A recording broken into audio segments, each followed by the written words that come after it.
ದೇವರೊಬ್ಬ ನಾಮ ಹಲವು ಅನ್ನೋ ಮಾತು ಇಂದು ಅರ್ಥಹೀನವಾಗಿದೆ.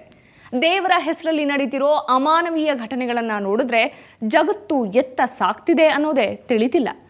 ದೀಪಾವಳಿಯಂದು ದಕ್ಷಿಣ ಕನ್ನಡ ಜಿಲ್ಲೆಯ ನಡುರಸ್ತೆಯಲ್ಲೇ ನಂದಿ ಹೋದ ಹರೀಶನ ಬದುಕು ಕೋಮುಗಲಭೆಯ ಹಲವು ಆಯಾಮಗಳನ್ನು ತೆರೆದಿಟ್ಟಿದೆ. ಅಂದು ಕೇವಲ ಹರೀಶನಷ್ಟೇ ನಡುರಸ್ತೆಯಲ್ಲಿ ಪ್ರಾಣ ಬಿಡಲಿಲ್ಲ, ಅವನ ಜೊತೆಗೆ ಮಧುರ ಬಾಂಧವ್ಯವೊಂದು ಚಿತೆಯೇರ್ತು. ಆ ಬಾಂಧವ್ಯದ ಕಥೆಯನ್ನ ಕೇಳಿದ್ರೆ ಕುಂತಲ್ಲೇ ಕನಲಿ ಹೋಗ್ತೀರಿ. ರಾಮ, ರಹೀಮ, ಯೇಸು, ಬುದ್ಧ ಎಲ್ಲರೂ ಒಂದೇ ಅಂತ ಹೇಳಿದ ಸಮಾಜದಲ್ಲಿ ನಿಜಕ್ಕೂ ಆ ಮಾತಿನ ಆಚರಣೆ ಆಗ್ತಿಲ್ಲ. ಕೋಮು ಗಲಭೆ ಅನ್ನೋದು ಇಂದು ಬೂದಿ ಮುಚ್ಚಿದ ಕೆಂಡವಾಗಿ ಬಿಟ್ಟಿದೆ. ಯಾವಾಗ ಬೇಕಿದ್ರೂ ಧಗಧಗನೆ ಹೊತ್ತಿ ಉರಿಯೋ ಕೋಮು ದಳ್ಳೂರಿಗೆ ಅಮಾಯಕರು ಬಲಿಯಾಗ್ತಿದ್ದಾರೆ. ಈ ಸಿಸಿಟಿವಿ ದೃಶ್ಯಗಳು ಅಂತಹದ್ದೇ ಘಟನೆಯೊಂದಕ್ಕೆ ಮುನ್ನುಡಿಯಾಯಿತು.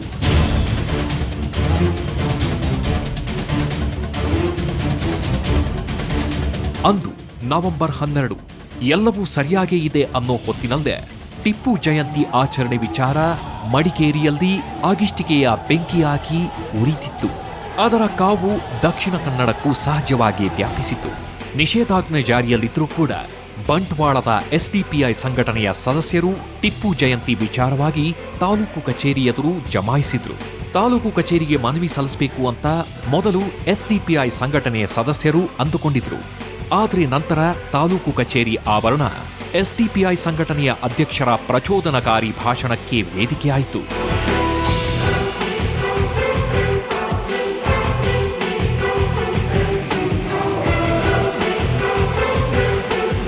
ಈ ಪ್ರಚೋದನೆಗೆ ಪ್ರತಿಕ್ರಿಯೆ ಅನ್ನೋ ಹಾಗೆ ಬಿದ್ದ ಕಲ್ಲು ಇಡೀ ಬಂಟ್ವಾಳವನ್ನೇ ನಲುಗಿಸಿಬಿಡ್ತು. ಒಂದು ಕಲ್ಲಿನಿಂದ ಆರಂಭವಾದ ಗಲಭೆ ರಾಶಿ ರಾಶಿ ಕಲ್ಲುಗಳು ಪ್ರತಿಭಟನಾಕಾರರ ಕೈಯಿಂದ ಬೀಳುವಂತಾತು. ಸೂರ್ಯ ಮುಳುಗೋ ವೇಳೆಗಾಗ್ಲೇ ಇಡೀ ಬಂಟ್ವಾಳದಲ್ಲಿ ಕೋಮು ಹಿಂಸಾಚಾರ ಭುಗಿಲೆದ್ದಿತ್ತು. ಪ್ರತಿಭಟನಾಕಾರರ ಕೈನಲ್ಲಿ ಕಲ್ಲಿನ ಬದಲಾಗಿ ಮಾರಕಾಸ್ತ್ರಗಳು ಮೆಲ್ಲನೆ ಇಣುಕಿದ್ವು.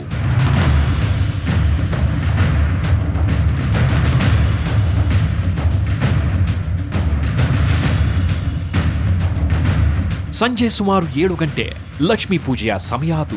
ಬಂಟ್ವಾಳದ ಈ ಅಂಗಡಿಯ ಮುಂದೆ ಯುವಕರ ದಂಡು ಕೂಲ್ ಡ್ರಿಂಕ್ಸ್ ಕುಡಿತಾ ನಿಂತಿತ್ತು.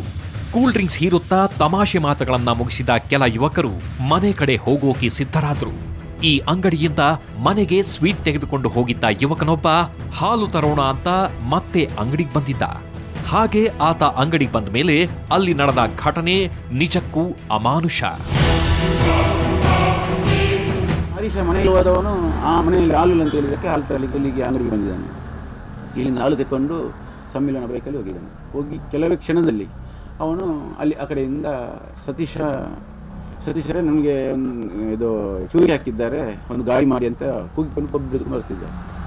ನಾವು ಓಡಿದೆವು ಏನಾಯಿತು ಸಮ್ಮಿಲನ ಅಂತ ಕೇಳಿದಕ್ಕೆ ಇಲ್ಲಿ ಚೂರಿ ಹಾಕಿದ್ರು ಅಂತ. ಅಥವಾ ಯಾರ ಬೈಕ್ಗಳಲ್ಲಿ ಬಂದವನು ಹೇಳಿದ್ರೆ ಇಲ್ಲನ್ನ ಅಲ್ಲಿ ಇನ್ನೊಬ್ಬರಿಗೆ ಹೊಡೆಯುತ್ತಿದ್ದಾರೆ, ಚೂರಿ ಹಾಕ್ತಿದ್ದಾರೆ ಅಂತೇಳಿ. ಅದಕ್ಕೆ ತಕ್ಷಣ ಒಂದು ಯಾರದೋ ಒಂದು ಬೈಕ್ ಸಿಕ್ಕಿತ್ತು, ನಾವು ಓಡಿದೆವು. ಅವ್ನು ಸಮ್ಮಿಲನ ಹತ್ರ ಹೇಳಿದೆ, ನೀವು ಇಲ್ಲಿ ಕೂತ್ಕೊಳ್ಳಿ, ನಾನು ಇಲ್ಲಿ ಬರ್ತೇನೆ ಅಂತೇಳಿ. ಅಲ್ಲಿ ಹೋಗುವಾಗ ನಡು ಮಾರ್ಗದ ಮಧ್ಯದಲ್ಲಿ ಒಂದು ಸಮ್ಮಿಲನೊಂದು ಬೈಕ್ ಬಿದ್ದಿತ್ತು. ಬೈಕನ್ನು ನಾವು ಸೈಡಲ್ಲಿ ಇಟ್ಟು ಮತ್ತು ಹರೀಶನಿಗೆ ಕಾಲ್ ಕೂಡ ಮಾಡಿದ್ದೇನೆ. ಒಮ್ಮೆ ರಿಸೀವ್ ಆಯಿತು, ಕರೆಕ್ಟ್ ಆಯಿತು. ನಂತರ ಹುಡುಕುವಾಗ ಬೇಲಿಯ ಬದಿಯಲ್ಲಿ ಇವನ ಬಾಡಿ ಸಿಕ್ಕಿದೆ. ಹೌದು, ಹಾಲು ತರೋಣ ಅಂತ ಬಂದಿದ್ದ ಯುವಕ ರಸ್ತೆ ಬದಿಯಲ್ಲಿ ಹೆಣವಾಗಿದ್ದ. ಮಾರುತಿ ಓಮ್ನಿ ಹಾಗೂ ಬೈಕ್ಗಳಲ್ಲಿ ಬಂದಿದ್ದ ದುಷ್ಕರ್ಮಿಗಳ ಗುಂಪು ಹರೀಶನನ್ನ ಇರಿದು ಕೊಂದಿದ್ರು. ಪ್ರಾಣ ಉಳಿಸಿಕೊಳ್ಳೋ ಭರದಲ್ಲಿ ಹರೀಶ್ ಪೂಜಾರಿ ಓಡೋಕೆ ಪ್ರಯತ್ನಿಸಿದ್ದ. ಆದ್ರೂ ದುಷ್ಕರ್ಮಿಗಳ ಚೂರಿ ಏಟು ಅವನ ಪ್ರಾಣ ಉಳಿಯೋಕೆ ಕಿಂಚಿತ್ತೂ ಅವಕಾಶವನ್ನ ಕೊಡ್ಲಿಲ್ಲ. ಹೀಗೆ ಯಾರದ್ದೋ ಅಟ್ಟಹಾಸಕ್ಕೆ ನಿಟ್ಟುಸಿರಿನೊಂದಿಗೆ ಪ್ರಾಣ ಬಿಟ್ಟವನ ಹೆಸರು ಹರೀಶ್ ಪೂಜಾರಿ.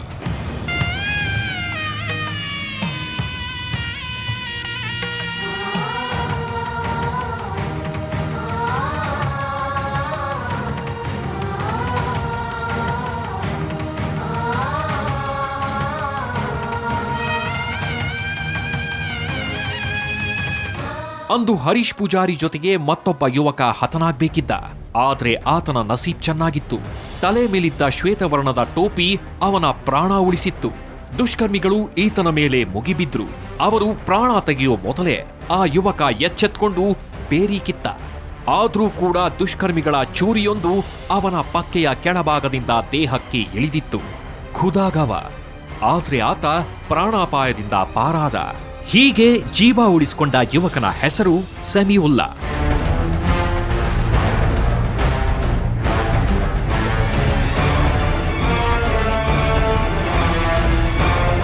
ಬೈಕಲ್ಲಿ ಹೋಗ್ಬೇಕಾದ್ರೆ ನಾನು ಹಿಂದ್ಗಡೆ ಇದ್ದೆ ಸರ್. ನಾವು ಅಂಗಡಿಯಿಂದ ಹೊರಟೋದು. ಅಲ್ಲಿಂದ ಮೊದಲು ನನ್ನ ಫ್ರೆಂಡ್ಸ್ಗಳಲ್ಲಿದ್ದರು, ಅಲ್ಲಿಂದ ಹೊರಟೋದ್ರು ಅವರು.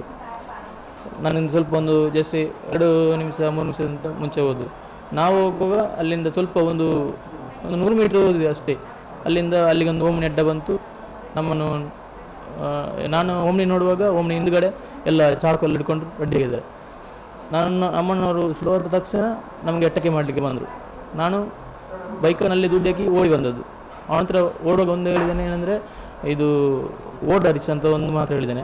ಮತ್ತು ನಾನು ಸೀದಾ ಓಡಿ ಬಂದದ್ದು. ಮತ್ತೆ ಏನಾಗಿದೆ ನಂಗೆ ಗೊತ್ತಿಲ್ಲ. ನನಗೆ ಹಿಂದ್ಗಡೆ ಓಡಿ ಬಂದು ನನಗೆ ಇದೆಲ್ಲ ಇದು ಮಾಡಿದ್ದಾನೆ, ಅಟ್ಯಾಕ್ ಮಾಡಿದ್ದಾನೆ. ಲಾಸ್ಟ್ ಮಿನಿಟ್ ನಾನು ಮತ್ತೆ ಅವನು ಇದಕ್ಕೆ ಒಂದು ಹೊಂಡಕ್ಕೆ ಅಲ್ಲಿ ಬಿದ್ದಿದ್ದು. ಮತ್ತು ನಾನು ಅವನನ್ನು ದುಡಿ ಹಾಕಿ ನಾನು ಅಲ್ಲಿಂದ ಪುನಃ ಓಡಿ ಬಂದದ್ದು. ಅದೇ ಅಷ್ಟೇ ಇದೆ. ಓಡು ಹರೀಶ ಅಂತ ಸಮೀವುಲ್ಲಾ ಕೊಟ್ಟ ಕೊನೆಯ ಎಚ್ಚರಿಕೆಯು ಅವನನ್ನ ಕಾಪಾಡಲಿಲ್ಲ.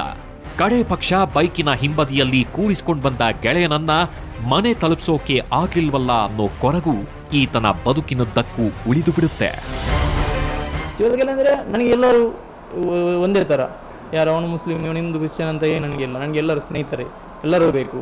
ನಮಗೆ ಆ ಥರ ಕಲಿಸಿಕೊಟ್ಟಿದ್ದಾರೆ. ಅವನನ್ನು ದ್ವೇಷಿಸುವುದು, ಇವನು ದ್ವೇಷಿಸುವಂತ ಏನೇ ನನ್ನಂತರಲ್ಲಿಲ್ಲ. ನಾನು ಮೊದಲಿಂದಲೂ ಹಾಗೆ ಈಗಲೂ ಹಾಗೆ ಸರ್. ರಕ್ಷಣೆ ಮಾಡಲಿಕ್ಕೆ ಅಂದರೆ ಆ ಮೂಮೆಂಟಲ್ಲಿ ಅಷ್ಟು ಮಂದಿ ಹತ್ರ ನನ್ನನ್ನು ರಕ್ಷಣೆ ಮಾಡಲಿಕ್ಕೆ ನನಗೆ ಆಗೋದಿಲ್ಲ ಸರ್. ನಾನು ಓಡಿ ಹೋದದ್ದು. ಅವನು ಹೇಗೆ ರಕ್ಷಣೆ ಮಾಡಿ ಅವನನ್ನು ಹಿಡಿಬೇಕಂದ್ರೆ ನನ್ನನ್ನು ಅಲ್ಲಿ ಇದು ಮಾಡ್ತಿದ್ರು. ನಾನು ಅಷ್ಟೇ ಅವನು ಓಡುವಾಗ ಒಂದು ಹೇಳಿದ್ದೇನೆ, ಓಡುವಂಥ ಒಂದು ಅಷ್ಟೇ ಹೇಳಿದ್ದೇನೆ. ನೋಡಲಿಕ್ಕೆ ನನಗೆ ಸಿಗಲೂ ಇಲ್ಲ. ನಾನು ಈಚೆ ಬಂದು ಮತ್ತೆ ಇವ್ರ ಹತ್ರ ನಾನೇ ಹೇಳಿದ್ದು, ಹೋಗಿ ಇದು ನೋಡಿ ಅಂತ. ಏನು ಈಚೆ ಬಂದು ನನ್ನಲ್ಲಿ ಅಂಗಡಿ ಹತ್ರ ಬೇರೆಯವ್ರು ಇದ್ರಲ್ಲ, ಅವ್ರ ನಾನೇ ಹೇಳಿದ್ದು, ಅಲ್ಲಿ ನಮಗೆ ಅಟಕ ಆಯಿತು ನೋಡಿ, ಅವನಲ್ಲಿ ಇದನ್ನು ನೋಡಿ ಅಂತ. ಹೋದವನು ಹಿಂದೂ, ಬದುಕಿದವನು ಮುಸ್ಲಿಂ ಅನ್ನೋದು ಇಲ್ಲಿ ಮುಖ್ಯವಲ್ಲ. ಒಂದು ಜೀವವನ್ನ ಬಲಿ ಪಡೆದು ಕೋಮು ಜ್ವಾಲೆಯನ್ನ ಧಗಧಗಿಸುವ ಅಮಾನವೀಯತೆ ತರವಲ್ಲ. ಇಲ್ಲಿ ಧರ್ಮ ಸೂಕ್ಷ್ಮಗಳನ್ನು ಮೀರಿದ ಹಲವು ಸಂಗತಿಗಳಿವೆ. ಹರೀಶ್ ಪೂಜಾರಿ ಹತ್ಯೆ ಎಷ್ಟು ಜೀವಗಳ ನೋವಿಗೆ ಕಾರಣವಾಗಿವೆ ಅನ್ನೋದನ್ನ ನೋಡಿದ್ರೆ ನೀವು ಕೂಡ ಕಣ್ಣೀರು ಹಾಕ್ತೀರಿ.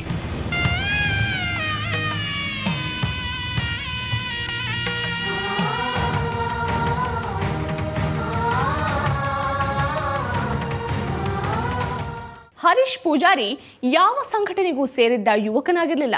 ಮನೆ, ಕೆಲಸ, ಸ್ನೇಹ, ಸ್ನೇಹಿತರು ಅಂತ ಓಡಾಡ್ಕೊಂಡಿದ್ದವನು ಯಾರದ್ದೋ ಕುತಂತ್ರಕ್ಕೆ ಬಲಿಯಾದ. ಅವನ ಜೊತೆಗೆ ಕೆಲ ಬಂಧಗಳು ಅಂತ್ಯವಾದವು. ಅದರ ಬಗ್ಗೆ ಹೇಳ್ತೀವಿ ಚಿಕ್ಕದೊಂದು ಬ್ರೇಕ್ನ ಬಳಿಕ.